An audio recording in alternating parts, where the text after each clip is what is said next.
Dodge City and in the territory on West, there's just one way to handle the killers and the spoilers, and that's with a U.S. Marshal and the smell of Gunsmoke.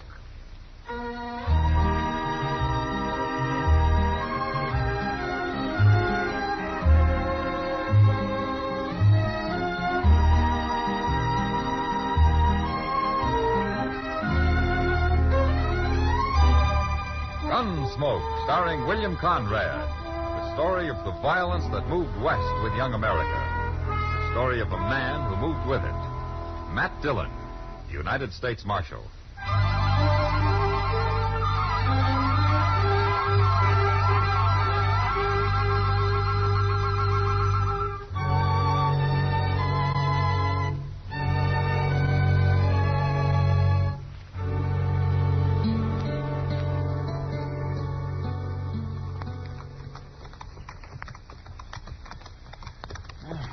I'm that dry I could fair spit cotton, Mr. Dillon. Oh, you can fill up at the Oliver when we get back to Dodge, Chester. Yes, sir. But right now, I'd settle for a drink of water. You can't be that thirsty. I'm about to stampede. You think there might be a spring in that clump of elder up ahead? Yeah, there might. I swear next time I'm going to carry a water bag. And keep it wrapped in your pillow, I suppose, huh? You know, Chester, town life has made you mighty soft. That's far enough. Look. He's got a rifle, Mr. Dillon. Yeah.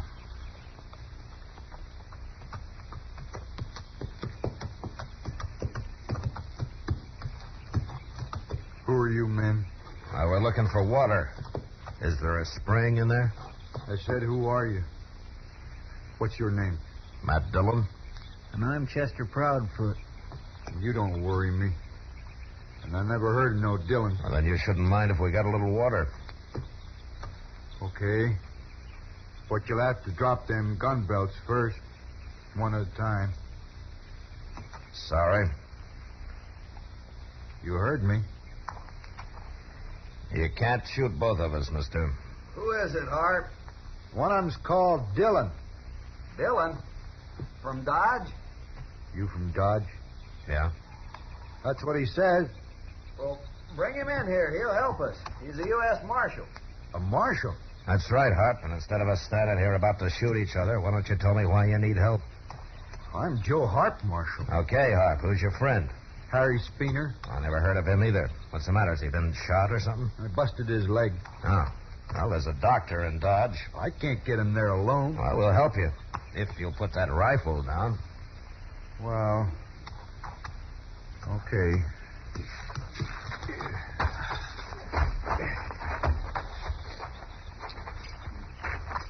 I found him lying out there on the prairie this morning. Horse throwed him and I drug him into the shade here. You mean you're not traveling with him? No, I just stopped to help. Are you really Marshal Dillon? I am. But, I don't remember you. I ain't never been to Dodge. I heard your name, though. You live around here, Speener? No, I've been working in a saloon down in Tascosa. Wanted to change, so I bought me a horse and rode north. But I shouldn't have come alone. I don't know nothing about horses. I hate them. Well, we'd better get you into Dodge. I suppose you aim to drag me to Dodge. Well, I've been drug as far as I'm gonna be. Why'd you get you out of the sun, Speener? You was mighty rough about it. Why, he saved your life, mister. Why shouldn't he save my life? Well, of all the ungrateful, mean-tempered He's people been I like ever... that all day, but I figure it's because his leg hurts him. Of course it hurts. I busted mine once. I know what it feels like. Poor fella. You want to help get him into Dodge, Harp, or you want to keep going? No, Marshal. I'd kind of like to see Dodge anyway. Okay, then let's get busy.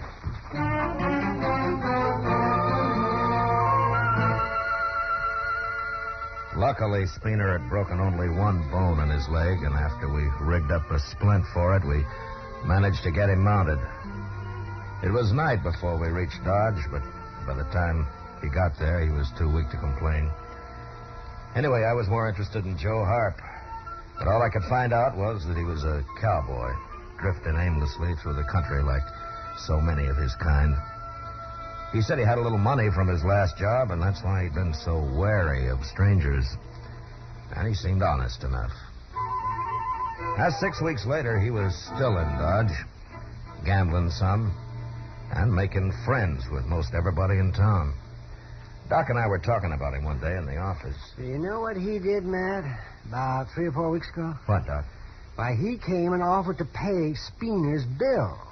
He said the poor fellow wouldn't be able to work for some time.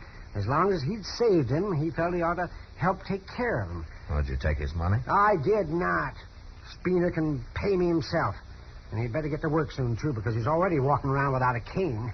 I take it you don't like Speener much, Doc. Oh, do you? Well, nobody does that I know of. I don't believe he's even thanked Joe Hart for saving his life, man. Oh, very nice.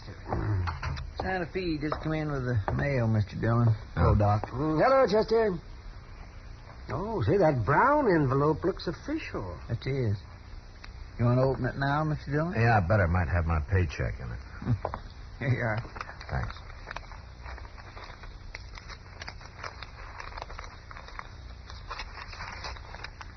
No check. Just some new wanted circulars. What? What is it? Here, have a look, Chester. Oh, my goodness. Look at that, Doc. Huh? Let me see this. What does it say? Wanted, dead or alive. Reward $500 for bank robbery and murder while escaping. Joseph Harp. Joseph Harp? Age 32, sandy hair, 6 feet tall, blue eyes. That's him, all right. Signed by the sheriff, city of Denver, Colorado Territory. You gonna arrest him, Matt? Can't you pretend you didn't get it or something, Mr. Dillon? You can stay here if you like, Chester. Oh, no, sir. I didn't mean that. All right, then you take the Alafraganza, the Longhorn, and the Oasis. I'll look in this boarding house at the edge of town, then I'll come back to the Texas Trail. Meet me there, if you see him first. Yes, sir. All right, get moving.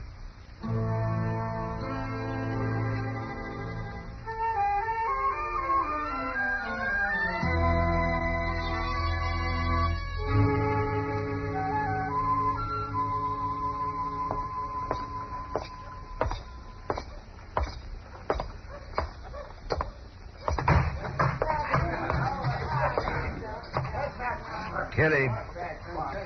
You look like you've been eating cockleburrs, Matt.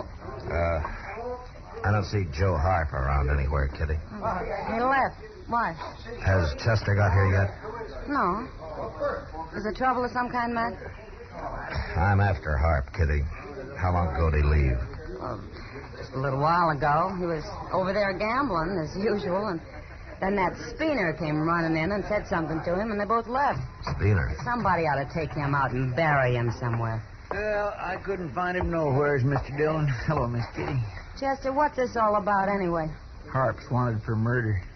For murder? Joe Harp? That's just what Speener said when I told him. He just couldn't believe it. You told Speener, Chester? Why, yes, sir. I ran into him, and I...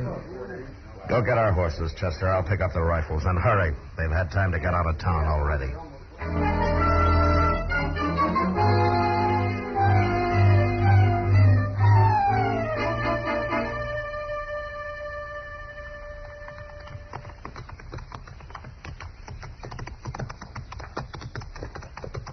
Mr. Dillon, What?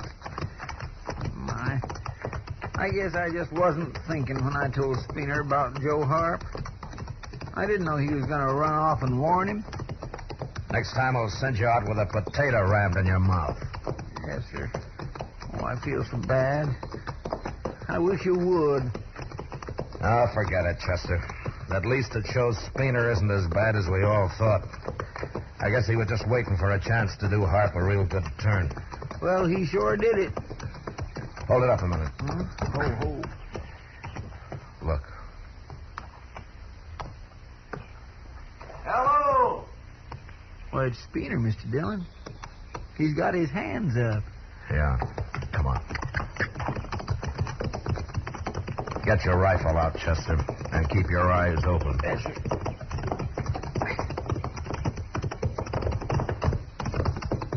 Don't shoot, Marshal. I ain't done nothing. Where's Harp? He's in that drawer behind me. Any tricks and you'll die, Spooner. I ain't no outlaw. And Harp ain't gonna pull no tricks neither. You just follow me, Marshal.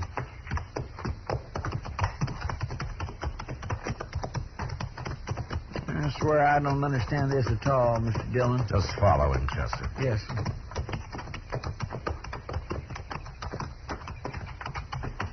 There's his horse. Yeah. And there he is. Well, he's been hurt. He sure has.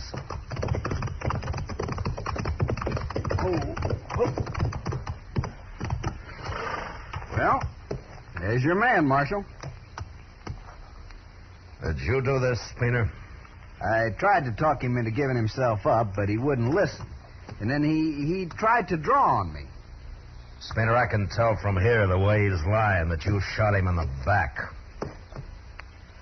What difference it make? He's an outlaw, ain't he? Yeah. $500 worth of outlaw, Spooner. If you live to collect it.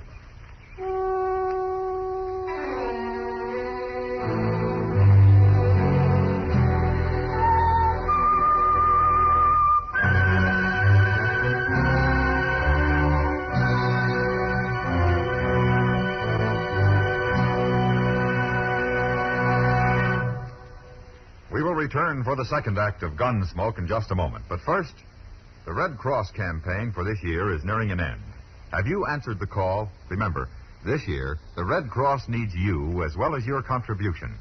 Go to your local Red Cross chapter, and while you're there, join and serve.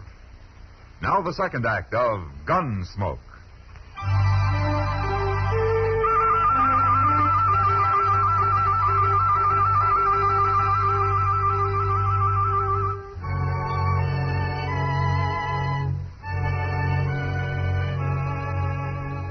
We buried Joe Harp on the prairie where he'd been killed, and then rode back to Dodge.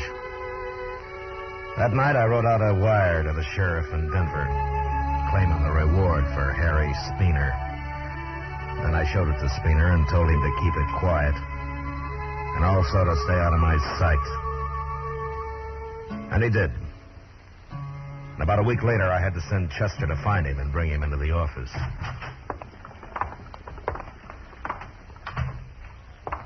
Here he is, Mr. Dillon.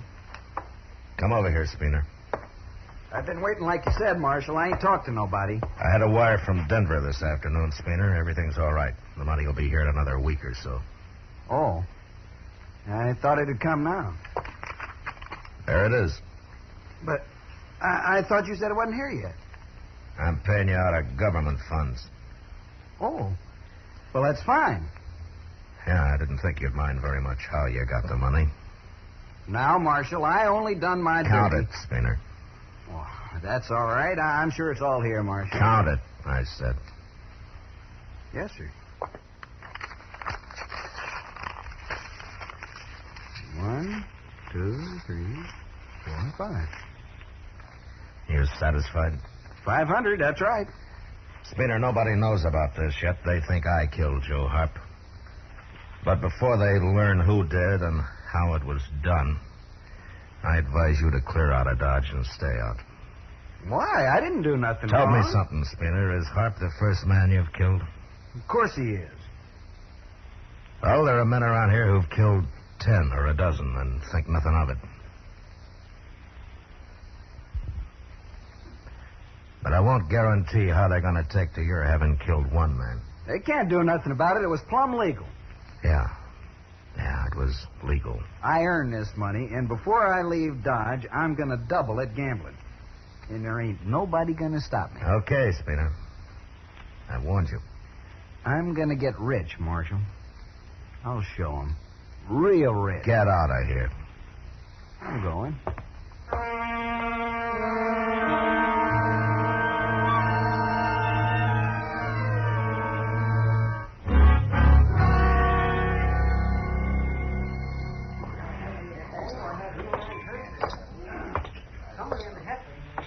Sit down, Matt. Oh, thanks, Kitty. Drink? No, thanks. Spooner was in. Oh, is that so? He left, though. They closed the game on him when he started bragging about how he got his money. I kind of figured they might. Why'd you keep it such a secret, Matt? What were you protecting him for, that milk-livered little sneak? Now, the law doesn't separate people that way, Kitty. But now that he's been paid and he's been warned about what might happen, he's on his own. Well, I hope somebody does shoot him. Just think, Matt, it was Joe Harp who saved his life. I'd have caught Harp anyway, Kitty. I know. Somehow that's different. Yeah, that's a lot different. You know, Kitty, that's a pretty dress you're wearing. Close your eyes, Matt. What? Close them. Go on. Okay. What's this for? Now, tell me what color this dress is. Well, it's, It's blue, Matt. blue, sure. I was just about to say that it I was. know. Speaking of colors, look what's coming. What? Oh, it's Spooner. Well, nobody's shot him yet. Never too late? Marshal Dillon? Yeah. Marshal, I just tried to buy a drink over at the Alfregans. And they wouldn't serve you. Good. I'm not talking to you. Marshal, 2 men threatened to kill me right there at the bar. Now, that's funny. What do you mean? Well, most men around here don't waste much time on threats. Marshal, I demand protection. And I won't spend the night hiding in jail either. Okay. And you'll come with me? No. What? I can't protect you any more than I have already, Spooner. But I'll tell you one thing. If you take off your gun, nobody can claim self-defense for shooting you, and I'll have to go after them. If that's any satisfaction for you. Marshal, I'm a citizen, and I demand... Get out of town, Spooner. Get out now.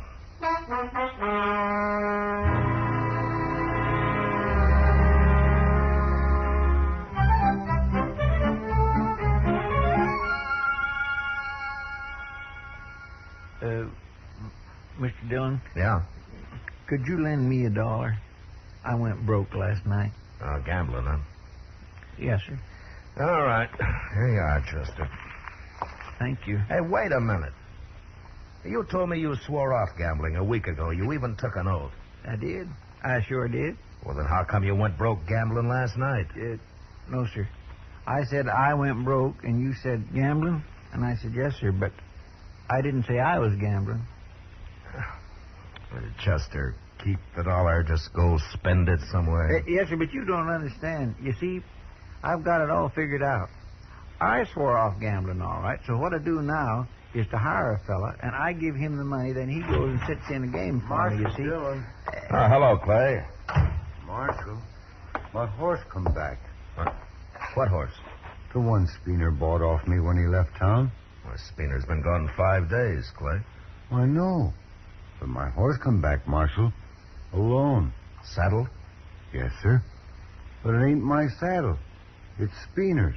That means somebody must have caught up with him, Mr. Dillon. All right, we'll start looking for him.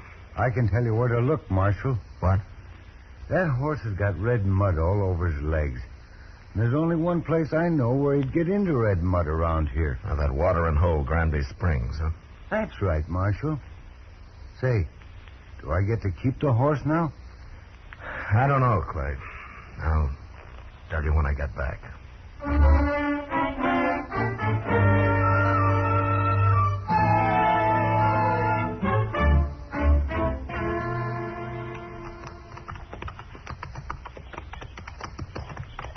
You know, I just had a thought, Mr. Dillon. What, Chester? Well, Granby Springs is only 30 miles. Spooner must have made it easy the first morning he left. So? So, if he was killed there, how come nobody ain't found him and reported it yet? I don't know, Chester. There it is, right over there. We'll soon find out. Yes.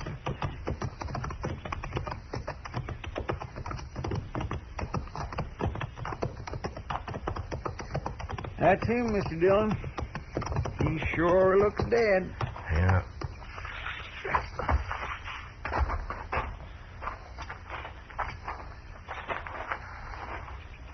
I don't see no bullet hole. No. Hey, he's still breathing, Chester. Go fill up your hat and throw some water on him, huh? Yes, sir. Spooner. Hey, Spooner. Spooner. Can you hear me? Oh, pour a little on his head, Chester. Maybe that'll do it. That enough? Marshal. Yeah. What happened, Spooner? Well, what's the matter? What happened? A horse kicked me in the belly. Busted me up inside. I hate horses. Oh, when did this happen? First day.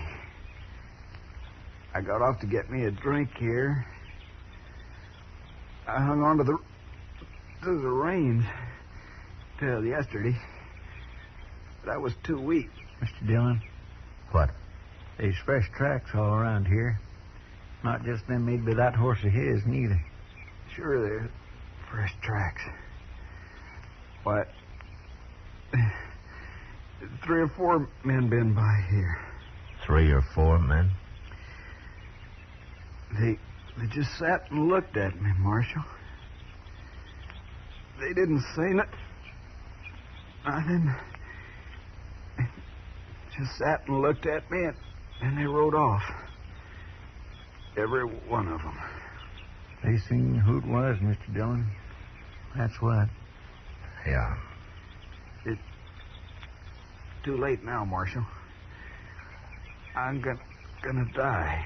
We'll try to get you back, Spooner. No. It's too...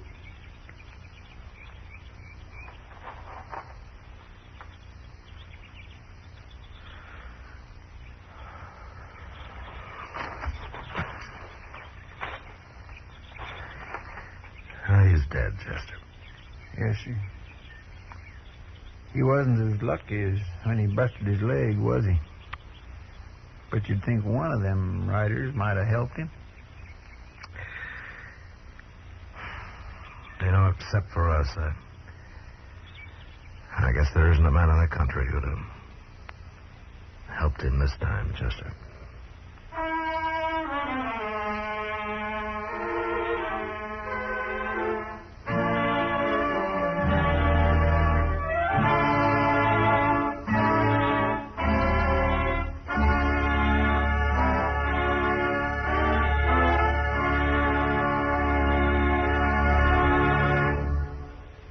Gunsmoke, under the direction of Norman MacDonnell, stars William Conrad as Matt Dillon, U.S. Marshal.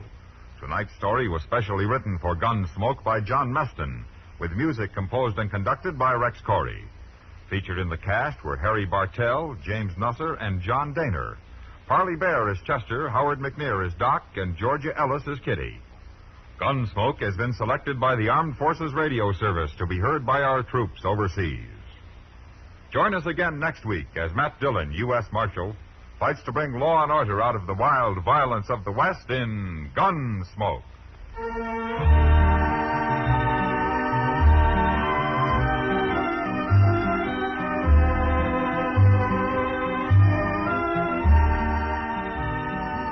Later tonight, hear Herb Schreiner on 2 for the Money. Remember, 1 for the fun, 2 for the quiz. Hear 2 for the Money on most of these same stations later tonight. George Walsh speaking. Stay tuned for Gangbusters, which follows in a few minutes over most of these same stations. For Mystery Mixed with Merriment, join Mr. and Mrs. North Tuesday evenings on the CBS Radio Network.